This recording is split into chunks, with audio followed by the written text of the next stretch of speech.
बिस्मिल्लाहिर्रहमानिर्रहीम। अस्सलाम वालेकुम खातून हज़रात, कैसे हैं आप? आपके मूड कैसे हैं? आपके मिजाज कैसे हैं? मैं आपका होस्ट और दोस्त अरशद भट्टी हूँ। टोरंटो 360 टीवी PSL स्पेशल में आपको खुश आमदीद कहते हैं। खुदा रब करीम आपको खुश रखे, सलामत रखे, हंसता मुस्कुराता रखे। अल्लाह रब करीम आपको आसानियाँ अता फरमाए और आसानियाँ तकसीम करने की तौफीक अता फरमाए। आमीन सुम आमीन। आज PSL एडिशन 9 का 29वां मैच था कराची किंग्स और पेशावर ज़ल्मी के दरमियान। और इम्पॉर्टेंट सिर्फ इसलिए था कि पेशावर अगर मैच जीतती है तो उसके आगे पोजीशन के हवाले से इम्पॉर्टेंट हो सकता है। और कराची ऑलरेडी जो है वो टूर्नामेंट से आउट हो चुकी है, प्लेऑफ से आउट हो चुकी है। वो जीतते तो जाहिर है थोड़ा सा मोराल बूस्ट हो जाता, लेकिन बहुत अच्छा मैच था। ये मैच भी आखिरी बॉल तक गया आज और थोड़ा सा लो स्कोरिंग था। विकेट स्पिनर्स को खासी मदद कर रही थी। पेशावर ज़ल्मी के कप्तान बाबर आजम ने आज टॉस जीतकर पहले खुद बैटिंग का फैसला किया। वो और साइम अयूब ने अच्छी आगाज़ किया। और मैं एक सुन रहा था कमेंटर का कि जो पेशावर ज़ल्मी के 45% जो रन्स बने हैं इस टूर्नामेंट में वो दोनों इन्हीं ओपनर्स जो है उन्होंने बनाए हैं। और आज 19 रन्स बनाकर जो है साइम अयूब जो है वो आउट हुए। प्लेड इन हो गया, बैट से लग के बॉल जो है अब वो उनके विकेट्स को लगी और जाहिद महमूद का ओवर था स्पिनर। इससे पहले शोएब मलिक ने बड़ी ज़बरदस्त बॉलिंग की थी और ख़ुद बाबर के लिए खेलना जो मुश्किल हो गया था। तो 147 रन्स पेशावर ज़ल्मी ने बनाए 6 विकेट के नुकसान पे। बाबर आजम की आज फिर एक और निस्फ सेंचुरी 51 रन्स बनाकर वो रन आउट हो गए। और मोहम्मद हारिस एज यूजुअल छोटी सी इनिंग्स खेल के अभी तक वो कह लीजिए इम्पैक्ट नहीं बना सके हैं जो बनाना चाहिए। एक इनिंग्स 2 इनिंग्स उनकी अच्छी थी, लेकिन आज भी वो 13 रन्स बनाकर आउट हो गए। हसीबुल्ला खान भी सिर्फ एक ही रन्स बना पाए और कैडमोर के भी 9 रन्स थे।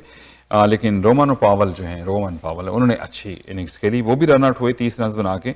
और आमिर जमाल के 8, ल्यूक वुड कोई स्कोर नहीं बना सके।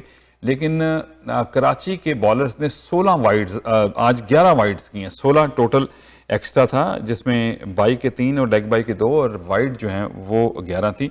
तो 147 फॉर 6 20 ओवर्स का स्कोर था पेशावर ज़ल्मी का। देखने में कुछ कम लग रहा था और लेकिन दूसरी तरफ जब बैटिंग कराची की आई तो उनके लिए भी इस स्कोर को मुकम्मल करना, स्कोर तक पहुंचना काफ़ी आसान नहीं था। अगर हम बॉलिंग की बात करें, डैनियल सैम्स ने 4 ओवर्स में 37 रन दिए, एक खिलाड़ी उन्होंने आउट किया। शोएब मलिक के 4 ओवर्स में सिर्फ 20 रन बने, कोई आउट ना कर सके। अनवर अली सिर्फ एक ही ओवर कराया और 2 छक्के उनको लग गए तो 14 रन उन्होंने उसमें दिए। जाहिद महमूद के 4 ओवर्स में 34 रन बने, उन्होंने एक खिलाड़ी को आउट किया। इरफात मिनहास बहुत ज़बरदस्त बॉलिंग करते हैं, आज उन्होंने ये साबित किया। मुल्तान से उनका ताल्लुक है। 4 ओवर्स में सिर्फ 11 रन देके उन्होंने एक खिलाड़ी को आउट किया। हसन अली 3 ओवर्स में 26 रन और एक खिलाड़ी आउट। 147 फॉर 6 पेशावर ज़ल्मी का स्कोर था। उसके बाद आई कराची किंग्स की बैटिंग की बारी और अच्छा फैसला कप्तान शान मसूद ने, इंतज़ामिया ने किया है कि शान मसूद अब ओपनर नहीं आ रहे हैं। टॉम सेफर और जेम्स विंस जो है वो ओपनिंग के आए। अच्छी उनकी फर्स्ट विकेट की पार्टनरशिप थी। 61 रन बनने लग ऐसे ही रहा था कि इस तरह ही खेलते रहे तो ये स्कोर को आसानी से चेस कर लेंगे, लेकिन क्रिकेट का मसला ऐसा ही है कि 1-2 आउट हो जाए तो फिर टीम जो है वो प्रेशर में आ जाती है। 41 रन बनाए टिम सैफर्ड ने, जेम्स विंस ने 21 रन बनाए। शान मसूद कोई रन बनाए बगैर आज 0 पर आउट हो गए। साइम अयूब ने जो है उनको आउट किया। शोएब मलिक भी 22 रन बना सके, वो आउट हो गए। इरफान खान ने, उन्हीं से सारी उम्मीदें थी और आखिर वक्त तक उन्हीं से उम्मीदें रहीं। उन्होंने 39 रन बनाए और वो आउट नहीं हुए, 7 चौके उन्होंने लगाए। कैरन पोलार्ड आज फिर कामयाब ना हो सके, सिर्फ एक ही रन बना पाए। अनवर अली ने भी 14 रन 6 बॉलों पे बनाए, जिसमें 2 छक्के भी थे, 2 चौके थे, लेकिन वो पार ना लगा सके नदिया कराची किंग्स की। और यूं 145 रन वो बना पाए 20 ओवर्स में। 5 खिलाड़ी उनके आउट हुए और 2 रन से ये मैच जो है वो पेशावर ज़ल्मी ने जीत लिया। 2 इंपॉर्टेंट पॉइंट हासिल किए उन्होंने पॉइंट टेबल पे, वो अब नंबर 1 हो गए हैं। बॉलिंग की बात करें तो ल्यूक वुड के 4 ओवर्स में 24 रन बने, उन्होंने एक खिलाड़ी को आउट किया। मेहरान मुमताज़ के 3 ओवर्स में 25 रन बने, उन्होंने कोई खिलाड़ी आउट ना कर सके। नवीन उल हक ने 4 ओवर्स में 22 रन देकर 2 खिलाड़ियों को आउट किया, उन्होंने 1 ओवर मेडन भी किया और पेशावर की तरफ से सबसे बेहतर बॉलिंग उन्हीं की थी। आमिर खान के 1 ओवर में 13 रन बने, कोई आउट नहीं। आमिर जमाल के 4 ओवर्स में 38 रन बने, उन्होंने एक खिलाड़ी को आउट किया। साइम अयूब ने 4 ओवर कराए, आज पूरे 4 ओवर कराए, 18 रन देकर उन्होंने एक खिलाड़ी आउट किया। तो बहुत ज़बरदस्त उनकी बॉलिंग भी थी। स्पिनर्स ने बड़ी ज़बरदस्त जो है वो बॉलिंग की है। अच्छा जनाब, ये मैच हुआ तमाम 29वां मैच था। कल 30वां मैच जो है वो खेला जाएगा, लेकिन उससे पहले हम पॉइंट टेबल को देख लेते हैं कि पॉइंट टेबल की क्या सूरत हाल है। इस वक्त अब पेशावर ज़ल्मी जो है वो अब टॉप पे आ गई हैं, और अगर हम उनके अब 13 पॉइंट्स हो गए हैं, क्योंकि पहले उनके 11 पॉइंट्स थे, तो आज का मैच जीतकर उन्होंने 13 पॉइंट्स बना लिए हैं, और उनका रन रेट जो है नेट रन रेट वो भी 0.147 है।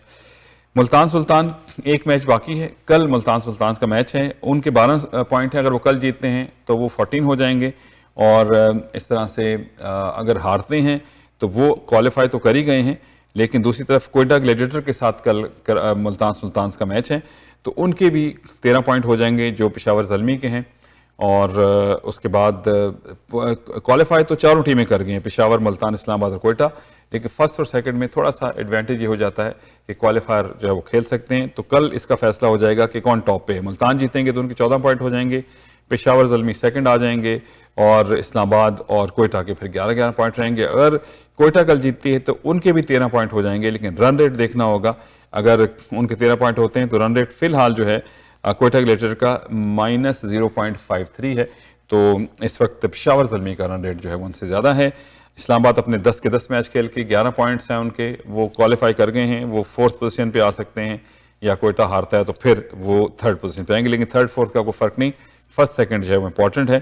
तो अब बस एक मैच जो है वो कल का बाकी रह गया है, और फिर ये फेज़ ख़त्म हो जाएगा, फिर जो है सेमीफाइनल कह लें, क्वालिफायर कह लें, एलिमिनेटर कह लें, कल से फिर वो सिलसिला जो है वो शुरू हो जाएगा। रमज़ान मुबारक में टाइमिंग चेंज की है उन्होंने, और अब पाकिस्तान यहाँ पे 12 बजते हैं और वहाँ पे 9 बजते हैं, क्योंकि टाइम भी हमारा चेंज हो गया। तो अफ्तार के बाद जो है वहाँ पे मैचेस जो हैं उन्होंने शेड्यूल किए हैं। कल से वहाँ भी इंशाअल्लाह ताला रमज़ान मुबारक का आगाज़ हो जाएगा, और हम भी यहाँ इंशाअल्लाह ताला मंगल से रमज़ान मुबारक का आगाज़ करेंगे। तो तमाम मेरे अच्छे और प्यारे देखने वालों को, सुनने वालों को रमज़ान के एक बार फिर बहुत बहुत मुबारकबाद। थोड़ा सा क्रिकेट की जो खबरें उनसे बात कर लें। जो चीज़ साथ लग जाती है ना, बाज़ वक़्त वो जाती नहीं, बड़ी तकलीफ भी बाज़ वक़्त होती है। मोहम्मद आमिर को एक तमाशाई ने मैच फिक्सर कह दिया, गुस्से में आए, और उन्होंने कहा कि क्या घर से ही सीख के आते। उसके बाद कोयटा ग्लैडिएटर के ऑफिसर्स हैं उनको वहाँ से इंक्लोजर से दूर ले गए। तो इस किस्म के मैच बातें होती, क्योंकि कल अहम मैच था, और कराची का जो कोयटा ग्लैडिएटर ने उसमें लाहौर कलंदर्स को हालांकि शिकस्त दी थी। लेकिन इस किस्म की बातें जो हैं बाज़ वक़्त बड़ी तकलीफ दे होती हैं, और सारी ज़िंदगी आपके साथ जो हैं वो चीज़ें लगी रहती हैं। लेकिन बहरहाल आप क्या कीजिए, चीज़ें ऐसी जो हैं वो आती रहती हैं। आमिर ने काफ़ी हद तक अपने आप को चेंज किया है, और अपनी गलती का एहसास भी किया है, उनकी कारकर्दगी भी अच्छी रही है। लेकिन आप जिस तरह सोशल मीडिया है, उस तरह तमाशाई जो है उसको भी किसी को आप रोक नहीं सकते। इस्लामाबाद यूनाइटेड के फास्ट बॉलर नसीम शाह पर मैच फीस का 10% जो है वो जुर्माना आयद कर दिया गया है। आपको शायद याद रहे, मुल्तान सुल्तान के खिलाफ मैच में नसीम शाह ने आखिरी बॉल के बाद गुस्से से स्टंप को जो है वो लात मार दी थी, और उन्होंने लेवल ऑफ कानून की खिलाफ वर्जी की थी, और पीसीबी ने आर्टिकल 2.2 के तहत उन पर जुर्माना आयद किया है, और उन्होंने अपनी गलती का एतराफ़ भी कर लिया है। और स्लो ओवर रेट की वजह से 10% जुर्माना भी मुल्तान सुल्तान पर किया गया था। 1 ओवर मुकर्रर वक्त के बाद उन्होंने करवाया था। जनाब, अब टेस्ट चैम्पियनशिप भी जो है वो शुरू हो चुकी है, और इस वक्त इंडिया जो है वो टॉप पे है, और उसके बाद अभी ऑस्ट्रेलिया ने न्यूजीलैंड को हरा दिया है, तो दूसरी पोजीशन ऑस्ट्रेलिया ने हासिल कर ली है, न्यूजीलैंड की तीसरी पोजीशन है, और 4th पोजीशन जो है वो बांग्लादेश की है, 5th पे पाकिस्तान है। लेकिन पाकिस्तान के भी मैचेस जो हैं वो बाकी हैं, तो लेट्स सी। टेस्ट चैम्पियनशिप भी बहुत बड़ा एजाज़ होता है, और जनरली ऑस्ट्रेलिया और इंडिया के दरमियान ही हम टेस्ट जो है चैम्पियनशिप के फाइनल्स देख रहे हैं। तो लेट्स सी, पाकिस्तान से उम्मीद है कि वो अच्छी कारकर्दगी दिखाएगा।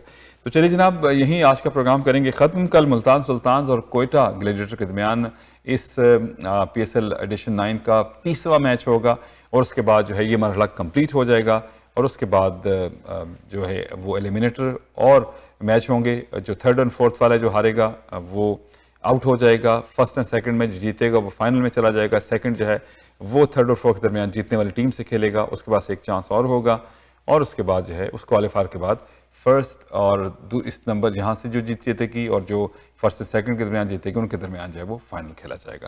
तो चलिए जनाब, कल मजीद जो डिटेल होगी कल के प्रोग्राम की, कल के मैच की, फिर कल के प्रोग्राम में आपसे उसका जो है इंशाल्लाह ताला डिस्कस करेंगे।